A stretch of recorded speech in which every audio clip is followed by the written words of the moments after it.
I'm here with Lance Spitzner, workforce of cybersecurity at SANS Institute and board member of the National Cybersecurity Alliance. How are you? How doing fine, Mark. Thanks. Thank you. Let's just get down to it. Job seekers are, it seems like it's never stopping. The text, the phishing, the smishing, whatever term we want to use. Just so we could break down the elementary, we could have a working definition. You could probably even, and it's not that the people can't see for themselves, but people do have a hard time differentiating the difference between a scam and a real message from a job. And one takes, for the most part, does take some opting in. Most companies will only do that if you've opted in and have agreed to have some kind of SMS. What are some other features or some other red flags that people should look for? Sir, so let's just take a step back and define what we're talking about. Job Hmm. scams are when cyber criminals post fake jobs. They Hmm. pretend to be human resources, they pretend to be a legitimate company, and they pretend to hire you. Their end goal is to either get you money from you, they either want your money or they want your information. For example, they might say, hey, you're hired. And then they get your bank information, tax ID, home address. They get all of your personal information, which they turn around and do identity fraud with. Or they do something along the lines of they steal money from you. In other words, maybe they need a credit card to process a payment, or they say, hey, we need you to pay for your work laptop, or you need to pay I don't know, deductible for your healthcare insurance. They're either trying to trick or fool you out of money or your information, pretending to hire you. Yeah. And which one would you say that they're looking more for? Now, I know it might be dependent upon the scammer or the schemes or maybe the school of scammers, so to speak, that float around. But a lot of times it seems like the personal information is really what they really want because they can use that over and over again for years to come.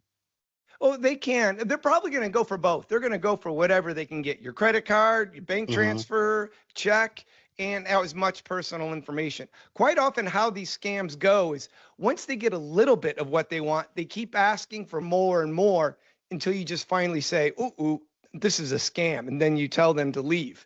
But they'll just keep going and get as much as they can. Yeah.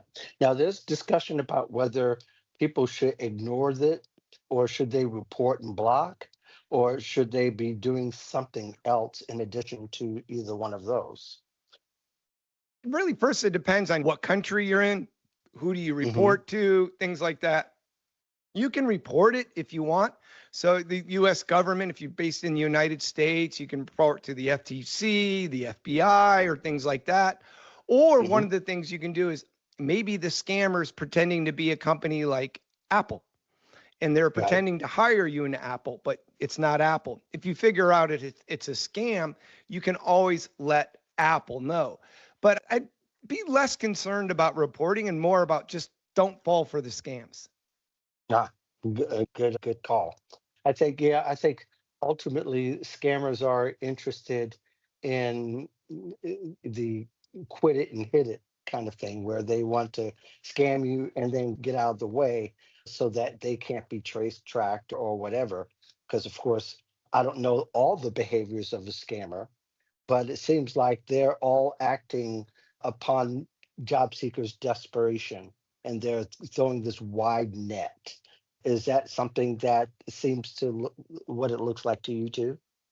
Absolutely. So most scams, most human-based attacks really use emotion. And when Hmm. people have been looking for jobs for 3 months, 6 months, 9 months, desperation is a very good word. These people are desperate.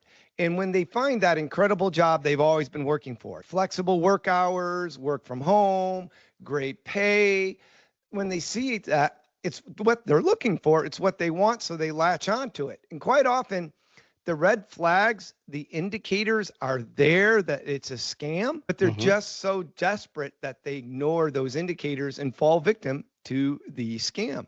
So, what might be the best way for someone not to get them at all, or at least be able to defer them, are there any apps or best way to secure phones? Do you have suggestions on maybe even how to protect their laptop or desktop computers? So when it comes to scams like these, technology is not the answer because they're Mm, communicating with you via text message, email, things like that. Or maybe they don't even reach out to you. Maybe they're just posting jobs on websites like the LinkedIn, and you're the one initiating the connection. So it's not a question or issue of how to secure my laptop or my phone. It's more of what are the indicators? What are the red flags or clues to look for that, hey, this is not a legitimate company. This is not a legitimate opportunity. This is a scam. It's those red flags we want to look for. So, in your estimation, and from what you've consumed in all the years of experience you've had, what might be the difference between the scammers today using these tactics? It just seems more prevalent than it ever had.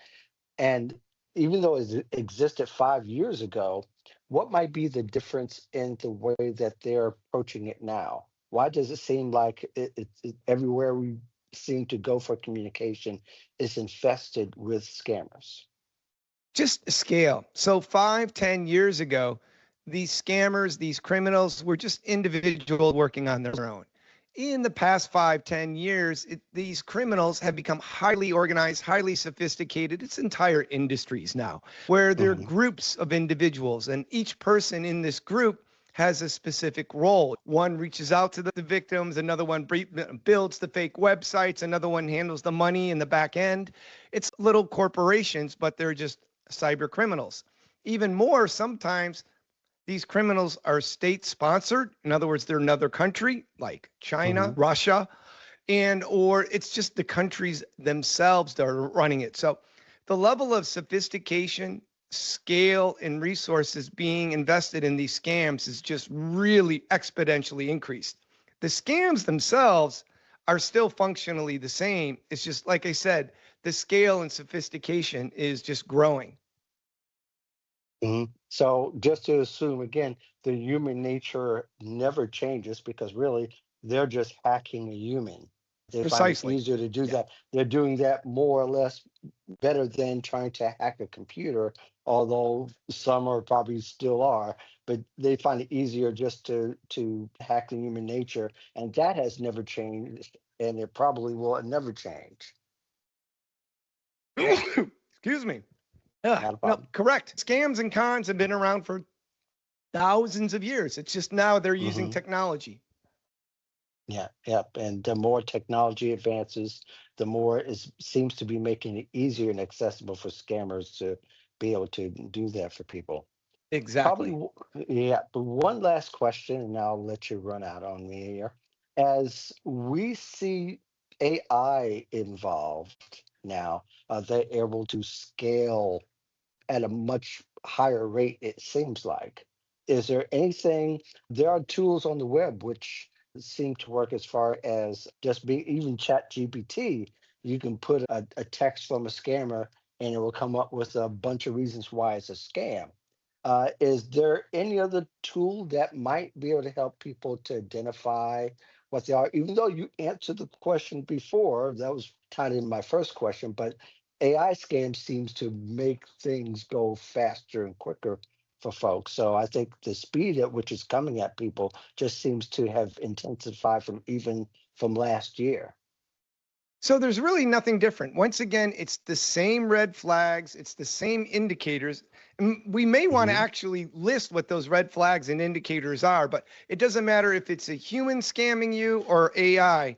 It's the same red flags, it's the same indicators. Very good. Thank you so much for your time, Lance.